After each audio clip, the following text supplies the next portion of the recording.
थोड़ा-सा जो मुझे नज़र आया वो थोड़ा मतलब कोई गाइडलाइंस इतनी ज़्यादा क्लैरिटी मसलन हम आए हैं लाहौर से तो हमारे पास कोई ख़ास गाइडलाइन तो जो यहाँ पर अ, जो ये टूरिज़्म को प्रमोट करते हैं, फ़ेसबुक पे देखते रहते हैं वो तो ज़ाहिर बात है।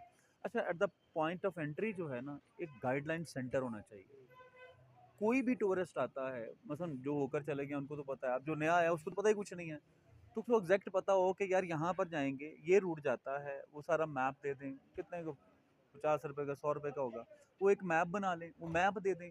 वो मैप से ये होगा कि मेरे जैसे बंदे को पता होगा कि यार यहाँ से इतने किलोमीटर जा कर के राकापोशी है और इसकी इम्पोर्टेंस ये है, इसकी हिस्ट्री ये है, आगे जाएँगे या गिलगित में अंदर हमें पता ही नहीं है कि मतलब हमें ये नहीं पता था कि वहाँ दरिया के किनारे पर होटल्स ज़्यादा अच्छे हैं, ठीक है ना?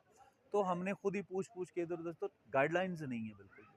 गाइडलाइन का होना बहुत ज़रूरी है और बड़ा खूबसूरत और ज़बरदस्त ये जो ज़ाहिर बात है ये खित्ता जो है, मेरे ख़्याल में दुनिया के उन इलाकों में से है जिसमें खूबसूरती अल्लाह पाक ने बेशुमार अता फ़रमाई है। और हर जगह मुझे अच्छा ये लगा कि रोड्स की हालत बहुत अच्छी है, यहाँ के लोग बहुत अच्छे हैं, मेहमान नवाज़ हैं, मसलन इवन होटल्स वाले जैसे हम अपने पंजाब के या नारायण जहाँ-जहाँ हमारे दोस्त आ जाते हैं पंजाब से वहाँ पर मसले ख़राब हो जाते हैं।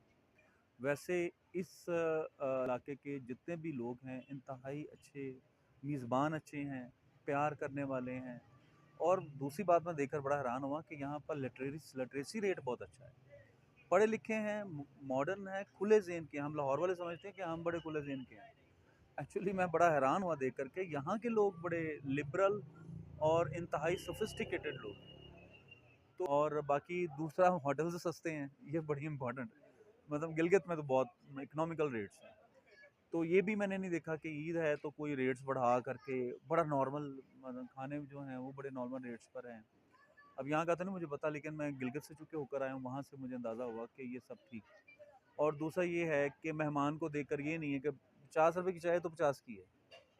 मसलन कहीं भी 100 डेढ़ 100 से कम नहीं हो इस तरह के पॉइंट पर आकर वन तो चीपर रेट्स हैं, ये बड़ा इम्पोर्टेंट है। दूसरा इतना मतलब हमें आसानी रही रोड्स के हवाले से बहुत आसानी रही।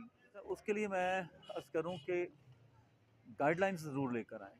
आपका टाइम वेस्ट ना हो। आपको पता हो कि होटल्स कहाँ-कहाँ मौजूद हैं, उनके रेट्स क्या हैं। आपको पता हो कि यहाँ पर कौन-कौन से पॉइंट्स हैं जहाँ पर आपने जाना है। आपको अंदाज़ा हो इतना खूबसूरत इलाका और हम इससे मसलन वो क डिस्कवर ही ना कर सकें और बगैर डिस्कवरी के हम चले जाएँ, सड़क घूम कर के तो वापस चले जाएँ। तो हमें ये नहीं पता कि साउथ कैसे जाना है, हमें ये नहीं पता कि यार वहाँ पर क्या-क्या होगा।